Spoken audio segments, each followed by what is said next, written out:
Hi guys, welcome back to the Horde. It's about 10 after 4, April 1st, Tuesday, 12 degrees centigrade there, 58 here. The other one, might as well say 58, and my batteries are back to charging.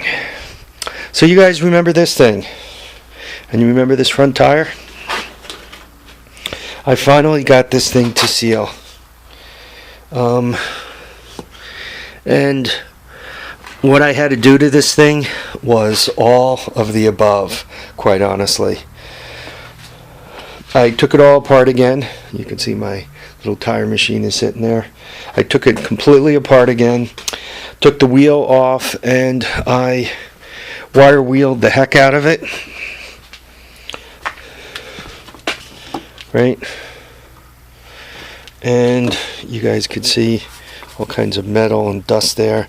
Then I sanded it. There's one of those coarse sanding blocks, and made it so that it was smooth. It was rusty. It had a lot of rust on it. Just I don't think I mean it was like worse than this rusty. It had a real heavy rust on it. So, and some pitting. So it still has the pitting. Obviously, I didn't completely sand through that because I'd probably run out of rim, and then I'd have yet another problem. But I did clean it up completely, and I put a load of lube on it. And it's also 60 degrees today. And I also put the band around the center, and I pumped it up. It says on the side of the tire it could take 15 psi, and with all the lube and the pumping, and believe it or not, I actually had a bead on it. I bead on the tire with that 2x4, and then to finally get it to bead, I actually put the 2x4 up against kind of the bead like that, and was hitting it here. You can see the dent marks on it, and that finally got it to go. So it took everything. It took tire lube, it took a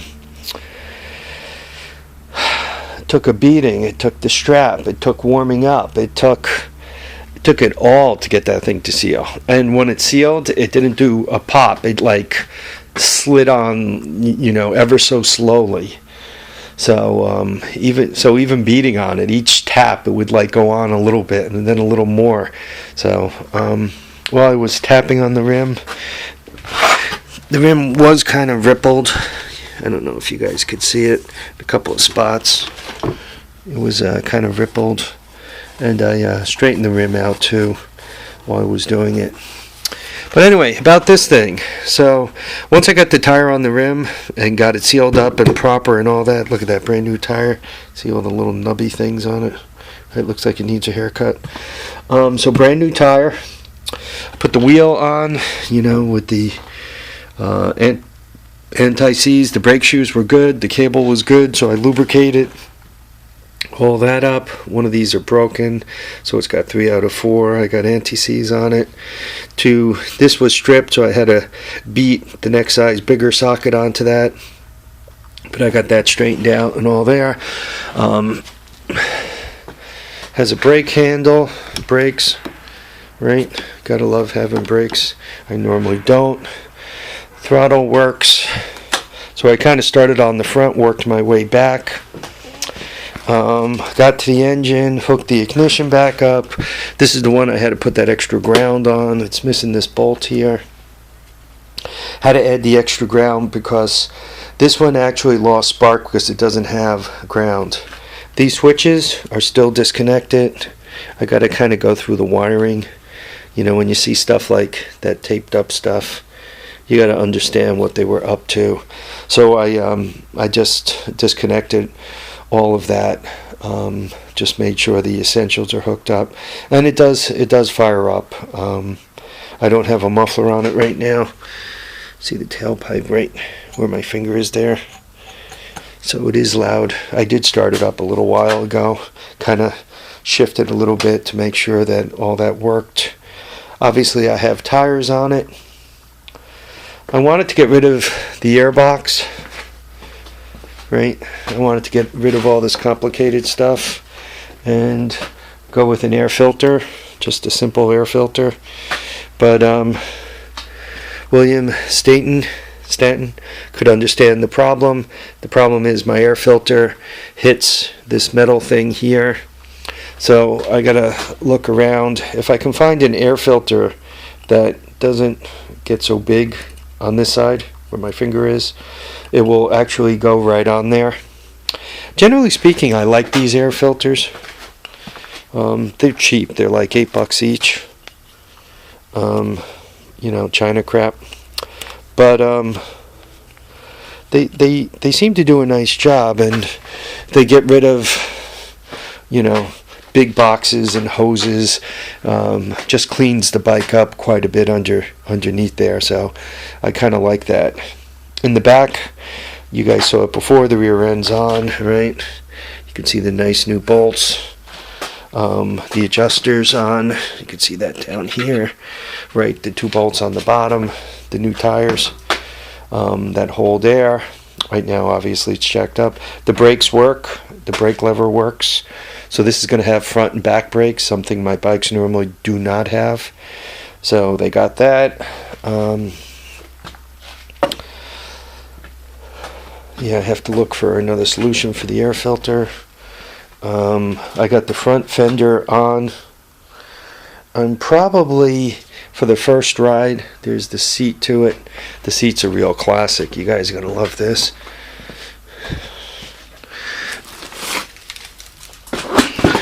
There you go.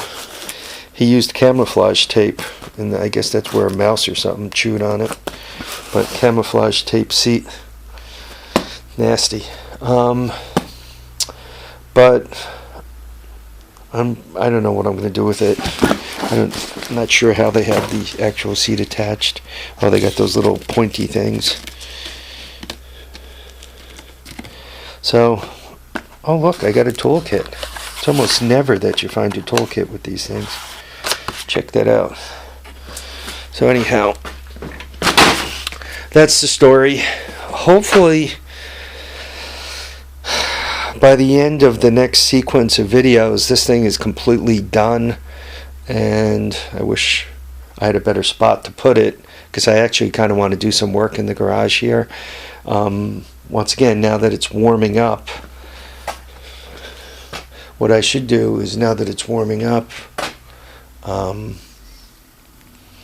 should put a tent in the driveway and empty out the lower garage and start trying to get it the way I want it to be, and get that place somewhat organized, because probably I'm going to work from a winter point of view down there, and a summer point of view up here, though down there in the summer, that's actually shady. It's cooler down there than it is up here. But I don't know, I like working up here better. This is actually more of my favorite garage. It's got a higher ceiling, right? I like the higher ceiling. This is the sunny side of the house, so I have a lot more daylight. So I actually prefer working up here. But whichever way I twist it and turn it, I need to get both garages more functional than this mess is, as I spin around in circles. I was asked to fire up the XR100 here. I'll dig that out. I'm not going to do it today, because I got a lot of stuff to move to get it out. And but she does run. I'll fire it up and take you guys. Well, it's got a hand clutch, so I'm not sure I'm going to be able to take you guys for a ride or not. Maybe I'll just have it in first gear and we'll putt around the lawn. But the lawn has to dry up a little bit. We still have some melting snow and ice and all.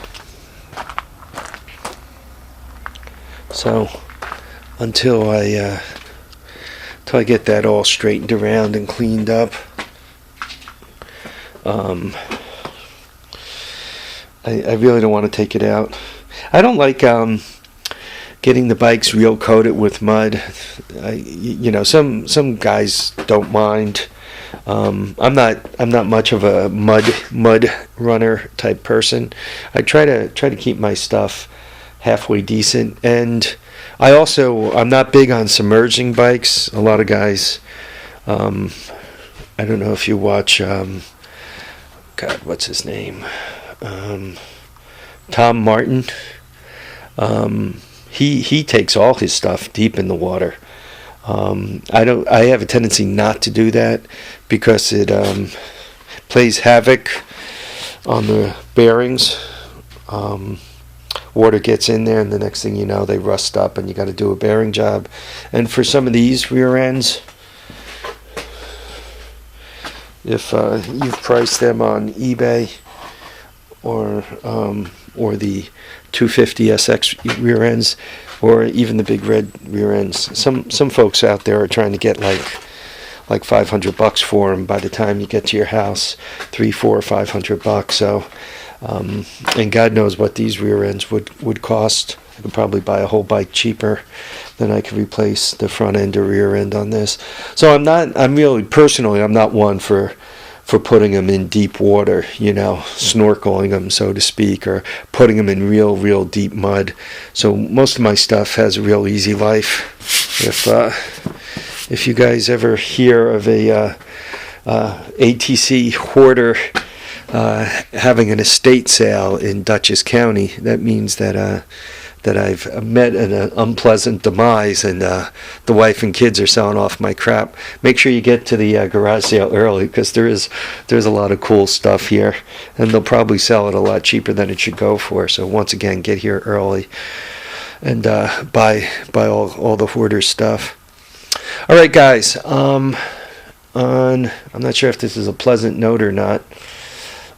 From what I'm hearing, the new layoff day, and God knows if any of this is true, the new layoff day is 2 weeks from today. So for me, it'll be probably 2 weeks from tomorrow, right? I don't go in today, I go in tomorrow. So the 15th it will be for me. Though I'll probably call in, I'm not going to bother calling in today. I'll check some websites, but I don't think there's any layoff today. I think it's 2 weeks. So after they announced that the earnings were lousy, then their way of correcting that will be laying a bunch of us off. Anyway, so I have another couple of weeks at work. I guess that's a good thing. Allow me to save up a little bit more money. I normally like to buy one of these a month. That's normally my gig. And so far this year, I've only bought one. So given that this is month 4, I'm actually behind. This for 2014, I'm going to try to limit myself to 12 or less bikes. Last year I bought many more than that, and discovered a few more than that. But this year I'm going to try to go for 12 or less. I don't know if I should call this one. I didn't buy it this year. I bought it long ago. But given that I've put all this time and effort into it, I'm wondering if I should consider this year's bike, and that'll be one from this year. Then there's another one out in the shed that I want to drag out and put some time and effort into, which will be maybe that'll get me to March, and then I'll have less bikes to buy later on this year. So yeah, normally my gig is I try to buy one of these a month. It's getting harder and harder to find these, believe it or not. There just aren't as many out there, and it seems that for the ones that are out there, they seem to be going for a lot of money. As I look around at them, nobody's giving this crap away anymore. Anyway, enough babbling and so forth. Folks, live, love, and have a great time. Don't forget, you want to keep your tires and your feet and your wheels and your tracks down. You want to keep your handlebars, your head, and your steering wheel up. We'll catch you guys up on the next episode of The Horde. Till then, thank you for watching, thank you for commenting, and thank you for subscribing. And by the way, any questions, or if you need help with the bike or anything, run them by me. I've run across some of the same problems you guys run across, and have solved some of them, not all of them. There is a bike. There is one engine. There is one of these engines, as a matter of fact. I have one engine that I could not get started. I failed at it. I ended up putting a new engine on that particular frame, or a different engine on that frame, and got it running on the different engine. It was very frustrating. It had everything. I mean, it had spark. It had compression. As a matter of fact, it had very high compression. It had everything. And I can spray all I wanted for ether into the carburetor. It just wouldn't fire up. Never. I was spinning it over, right? I used the bolt on the engine there, and I was spinning it over with a high-speed drill. Still nothing. I checked the timing several times, and the timing was proper. So the only thing, and this was suggested by Velvet Hammer, because he's having a problem. He's got a XR50 that won't completely spin up, and he thinks that his flywheel is loose from the keyway, and I'm wondering that could do it, right? Because then as I time everything up, right, because you use the flywheel for timing, it wouldn't be correct, right? Your spark, though, theoretically, it's timed correctly. It could be early or late, depending on where the flywheel is on the crankshaft. So that might be my problem with that bike. So my next gig is I pulled the flywheel off of that, and I did replace the coils underneath and so forth, and there was a keyway there, and as a matter of fact, I changed the flywheel and changed the keyway. So no, it's not the keyway. I've already been in there and messed with that. The last thing I'm going to do with that is I'm probably going to pull the head off. I'm thinking, given that the compression is so high, that there might be something strange going on underneath the head. There might be something in there, a buildup, or maybe somebody took the engine apart and put it together funny. But there is one engine. I have one engine, one of these 200S motors, and I kind of consider myself somewhat of an expert on them, that it just won't start. And one day I will get back to that. Okay, once again, I already said goodbye, so we'll catch up with you guys later. Once again, thanks for watching, commenting, and subscribing. Bye now.